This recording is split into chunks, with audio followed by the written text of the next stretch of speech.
உள்ளத்தண்ணா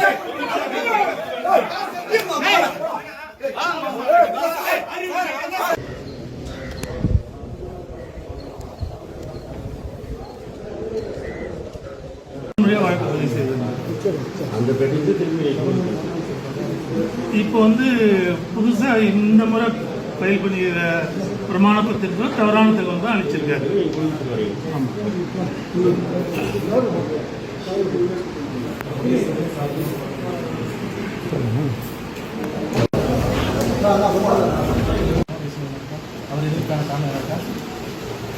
அது இப்போ ஏற்கனவே நாங்கள் தெரிவிச்சிருந்தோம். மறுபடியும் அதே தவறுகளை நிறைய பண்றாரு. இதுக்கு முன்னாடி நீங்க இதை பண்ணீங்கல்ல, நீங்க பண்றீங்கன்னா அதுக்கான காரணம் பர்சனலாக ஏமாத்திருக்காரு. என்ன ஏமாத்திருக்காரு? சொத்து விஷயத்தில் எங்களுக்கு வர வேண்டிய பணத்தை ஏமாத்திருக்காரு. இதே மாதிரி உயர்நீதிமன்றத்தில் அவர் ஒரு பிரமாண பத்திரத்தை தாக்கல் பண்றாரு. அந்த பிரமாண பத்திரத்தில் எங்க சொத்துல தலையிட மாட்டேன், தலையிட்டது இல்லை அப்படின்னு பிரமாண பத்திரத்தை தாக்கல் பண்ணியிருந்தாரு. அந்த பிரமாண பத்திரத்தையும் இல்ல சார்,